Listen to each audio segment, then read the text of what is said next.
যে লক্ষণ বলছে আপনি অসুস্থ। শরীরে ব্যথা করা, মাথা ব্যথা করা, ক্র্যাম্প বা হজমের সমস্যা করা, অতিরিক্ত ক্লান্তি অনুভব করা, স্বাভাবিকের চেয়ে বেশি ঘুমানো, ক্ষুধা বেড়ে যাওয়া বা কমে যাওয়া,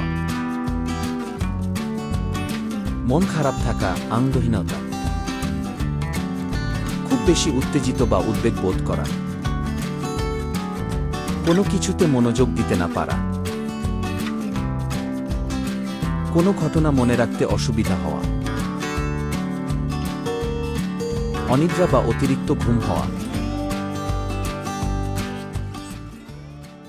সাবস্ক্রাইব করুন হেলথ 999 আর প্রতিদিন দেখুন নতুন নতুন হেলথ টিপস।